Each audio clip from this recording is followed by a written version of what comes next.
Hey Jess, wanted to show you a quick little video. It's going to be a kind of boring video, but I'll just talk most of the time about what we're doing. So Miss Penny we just went on a walk. We did some training outside this morning, and she had a big morning, and now it's the middle of the day. I don't have a ton going on, and so we're just working on a place command inside here.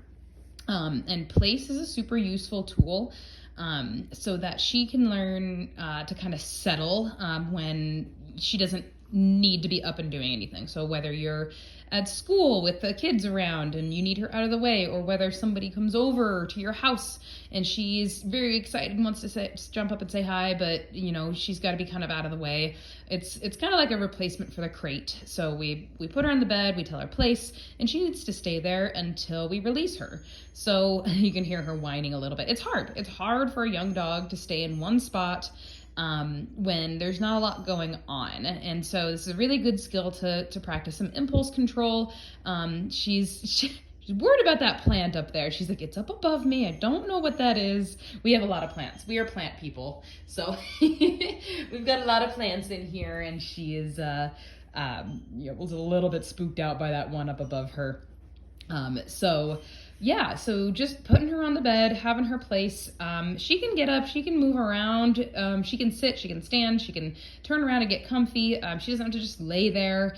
But she does have to keep all 4 feet on the bed. So when we put her on the bed, I'm gonna tell her place. I'm gonna reward with food. I have food on me right here. It's just the rest of her breakfast. We're almost done with it. There you go, buddy. Good girl. So I'm rewarding periodically while she stays there just to build duration. But I also, place. Good girl. So I have this long leash on, and I introduced a pinch collar to her just to kind of get a little bit more understanding of some leash pressure. And it's been really, really helpful for her. So just so she's not pulling so much on the leash, so she understands what a correction is. I haven't used the e-collar on her yet. I want her to understand everything on the leash first before I use the e-collar. So that's why we have this long leash on her. Whenever she's out and she's working, I have a leash attached to her so that I can guide her and give her very clear direction. So if she gets off of that bed, I'm gonna take her back and correct her. I've had to do it a couple times with the leash just to kind of keep her to understand, hey, no, this is where you're staying. I'm just going to keep you here. A little bit of pressure on the leash if she gets up. But that last time, big sigh. She's let out a big sigh. She's calming down, which is good. When I repeated the word place and I stood up, I walked back towards her. She fixed it right away. And so I didn't, need to go and grab the leash and give her a correction. She's just hanging out there on her own. She knows what's expected of her.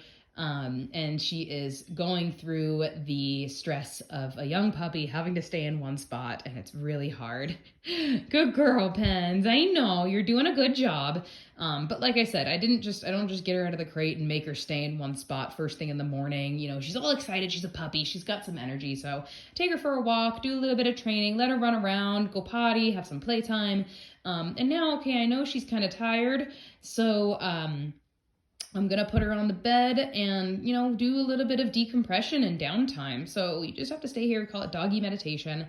Good girl. And I like to see them kind of relax before I let them get up, and I'll slowly build some duration to this. She's only been here for about 5-10 minutes or so. She got spooked by her shadow. That's one thing I'm seeing with her. She's a little bit spooky, where if she sees something new or hears a loud sound, she kind of startles just like that, but she recovers pretty quickly. So I'm not terribly worried about it.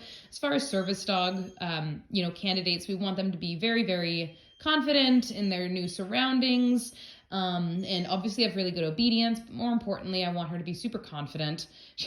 What'd you see? What do you see?